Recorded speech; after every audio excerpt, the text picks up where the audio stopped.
શ્રીરામ જય જય રામ. શ્રીરામ જય જય રામ. જેમના લોહીનું ટીપે ટીપું પરમાત્મા માટે વપરાઈ ગયું હોય તેવા સહજ સરળ સાત્વિક વ્યક્તિઓ એટલે સંત. આવા જ એક સંત એટલે શ્રી બ્રહ્મ ચૈતન્ય મહારાજ ગોંદવલેકર. ઈસવીસન 1845થી 1913 સુધી તેમનો જીવનકાળ ગણાય છે. શ્રી તુકામાઈ મહારાજના ગુરુ હતા. મહારાજે આપેલા પ્રવચનોની ભાષા સહેલી છે અને પ્રત્યક્ષ અનુભવની કસોટીમાં કસાઈ ચૂકેલી વ્યવહારુ શિખામણો છે. મહારાજ ખાતરી આપતા કહે છે કે નામસ્મરણનો સુલભ માર્ગ જે પકડશે તેને ન લાગે કષ્ટ, ન જવું વને, સુખે આવે ઘરે નારાયણનો તાદસ અનુભવ થશે. મુખે રામનું નામ, દેહે શરીરના કામ અને મન જોડવું રામ, આ એક જ ઈશ્વર પ્રાપ્તિનો રાજમાર્ગ છે.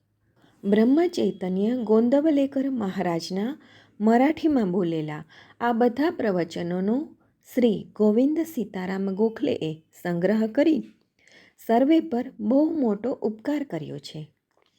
મરાઠી ભાષાના પ્રવચનોનો ગુજરાતી અનુવાદ પ્રાધ્યાપક હર્ષદ ઉપાધ્યાયે કર્યો છે. વર્ષના દરેક દિવસ માટે એક નવા શીર્ષક સાથે ક્રમમાં દરરોજ એક પ્રવચન આ પુસ્તકમાંથી રજૂ કરવામાં આવશે. આજે 30 એપ્રિલનું પ્રવચન સાંભળીએ, જેનું શીર્ષક છે જ્યાં ભગવાનનું નામસ્મરણ ત્યાં સર્વ સંતોનું સ્થાન. જ્યાં સુધી ધરી જગની આશ ત્યાં સુધી પરમાત્મા દૂર ખાસ. પરમાત્માની પ્રાપ્તિ ન થાય રાખતા વિષયાસક્તિ. જગત રહ્યું વિષયાકાર, કર્યો પ્રેમ તો થાય ઘાત. વિષયમાં થયા એક જીવ, છૂટતા ન છૂટે તે જાણ. માન અપમાન જગના, સુખ દુઃખ સ્વાર્થનું જ મૂળ એ જાણ. અભિમાનમાં ભગવાનનું વિસ્મરણ એ જીવપણાનું મુખ્ય લક્ષણ. સુખ દુઃખ વિપત્તિ આપત્તિ માયા એ સંસારની ઓટ ભરતી. આત્મનિશ્ચય જો થાય નહીં તો માયા ન હટે ન છૂટે જાણ. હવે કરીને શૂરમન માયાથી હટીએ આપણ. જે દેખાય કંઈ બહાર બીજ તેનું આપણામાં જ. એક જ વસ્તુ જાણતા જાણ પૂર્ણ થતું સમાધાન. જેનામાં મેં માન્યું સુખ તેમાંથી જ ઉદ્ભવતું દુઃખ. નરનો હોય નારાયણ ન ચૂકે જો માર્ગ જાણ. જ્યાં રહી આપણી આશ તેના બનવું પડતું દાસ. દેહ રહ્યો પંચભૂતોનો ભરોસો તેનો નહીં રે ખાસ. કહું તમને હું જે તમ હિત દ્રશ્યમાં રાખવું ચિત. દ્રશ્ય વસ્તુ હોવી નાશવંત, ભગવત કૃપા એ જ સમાધાન. પરિસ્થિતિ નહીં બંધનનું કારણ એ આપણા મનનું જ ચિંતન. જોઈએ દેવને જે રીત તેવો જ તે દેખાય આપણ. વિષયનો નહીં જ્યાં લગી જો ત્યાગ ત્યાં લગી રામ સેવા કરવી પડતી સાંગ. આપણું આત્યંતિક જે હિત એ જ સાચો સવારથ જાણ. વિષયોથી છૂટ્યું જેનું ચિત્ત આનંદમય તે બન્યા ખચિત. રામ નામ પ્રેમયુક્ત જેની ચાલ, બ્રહ્મજ્ઞાની તેને જાણ.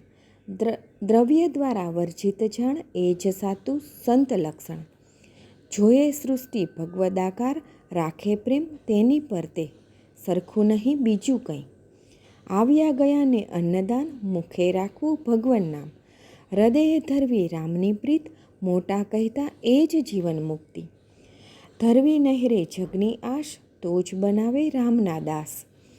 નામે રત રહેતા તો સંત, નામમાં રહ્યા ભગવંત. વૃત્તિ રાખવી અત્યંત શાંત, એ જ સંતનું મુખ્ય લક્ષણ. જ્યાં ભગવાનનું નામસ્મરણ ત્યાં સર્વ સંતોનું સ્થાન. જલી ગઈ જો અગરબત્તી પણ સુવાસ તેની પાછળ રહે, તેમ રામચરણે થયા જે લીન, જીવ્યા તે જ ખરે તું જાણ. સંત ચરણે થયા જે લીન, ભાગ્યમાં નહીં તેના ઊણ. સંતની સંગતિ ભગવાન નામે સાધતી જાણ. દેહ શક્તિ મારો સંસાર, કર્યો રામ તને અર્પણ. રાખવું જીતે એમ જ સદા, કરશે રઘુપતિ જરૂર કૃપા. અસ્તુ જાનકી જીવન સ્મરણ જય જય રામ.